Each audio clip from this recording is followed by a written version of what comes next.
भाई कांग्रेस पार्टी बातें तो आदिवासियों के लिए बड़ी बड़ी करते हैं, लेकिन कभी भी इन लोगों ने आदिवासियों की भावनाओं का कद्र नहीं किया, सम्मान नहीं दिया। अगर इस राज्य को किसी ने सम्मान दिया, यहाँ के वासियों को, यहाँ के आदिवासियों को, उनकी भावनाओं का किसी ने सम्मान किया, तो अटल बिहारी वाजपेयी जी ने किया। लेकिन आज इस प्रदेश में जिन लोगों के हाथों में शासन है, झारखंड मुक्ति मोर्चा, कांग्रेस पार्टी और राष्ट्रीय जनता दल, तो मैं ये कहूंगा कि अब 3.5 साल इन लोगों को सरकार में बने हुए हो गया, मंत्रिमंडल इन लोगों ने बना करके, तो इस राज्य के लिए लोगों ने काम नहीं किया विकास के लिए, बल्कि कमाने में लोग लगे रहे, लूटने में लोग लगे रहे।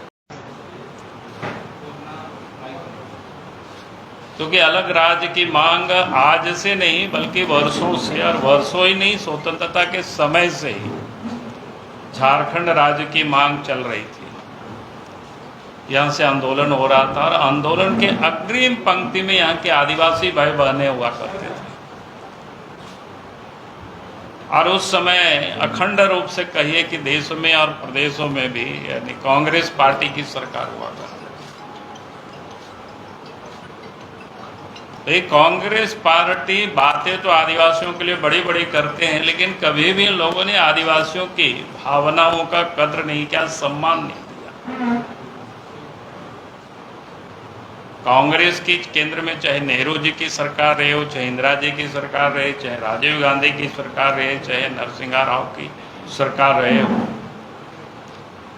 इन लोगों ने यहाँ के जो ट्राइबल लीडर थे, जो झारखंड राज्य का जो नेतृत्व करते थे, उनको अपने गोद में बिठाते रहे और खिलाते रहे, और झारखंड राज्य के नाम पर कुछ भी लोगों ने नहीं किया।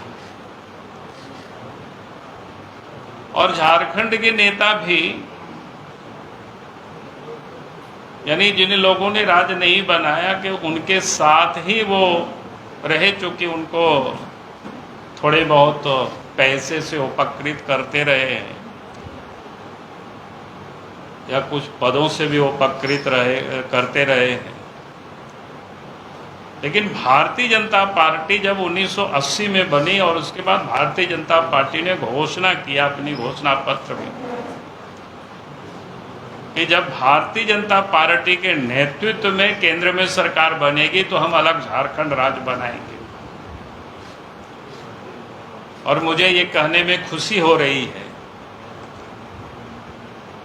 कि अटल बिहारी वाजपेयी जी 1996 में उनके नेतृत्व में सरकार बनी, वो मात्र 13 दिन की सरकार थी।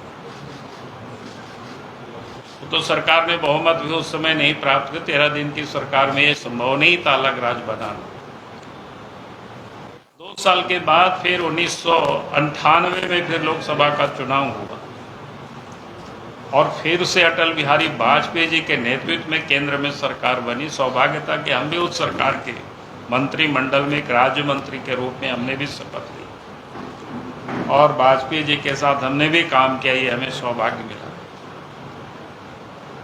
1998 के बाद 99 में पार्लियामेंट में कोशिश की गई अलग राज्य की विधेयक को पेश करने की। उस समय काफ़ी हंगामा हुआ उन सब के समय का। अगर आपको आजकल तो सब ऑनलाइन रिकॉर्ड रहता है, सब लोग देख सकते हैं किन किन लोगों ने उस समय हंगामा किया। कोई लोग कह रहे थे कि हमारी लाश पर अलग राज्य बनेगा, और फिर 13 महीने के बाद सरकार चली गई, फिर चुनाव हुआ, फिर से 1999 में अटल जी के नेतृत्व में सरकार बनी, और उस सरकार में भी अटल जी के साथ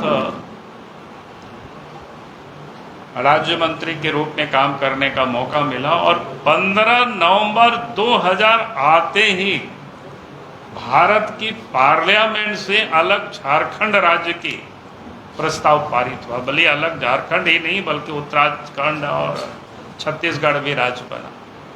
तो मैं ये कह रहा था कि अगर इस राज्य को किसी ने सम्मान दिया, यहाँ के वासियों को, यहाँ के आदिवासियों को, उनकी भावनाओं का किसी ने सम्मान किया, तो अटल बिहारी वाजपेयी जी ने किया। आज उनकी पुण्यतिथि था, तो सबसे पहले तो पुण्यतिथि के अवसर पर उनको श्रद्धा सुमन अर्पित करता हूँ। और इसलिए मैंने कहा कि झारखंड की जनता उनके प्रति सदैव ऋणी रहेगी। आज झारखंड प्रदेश को बने हुए तो 23 साल हो गए।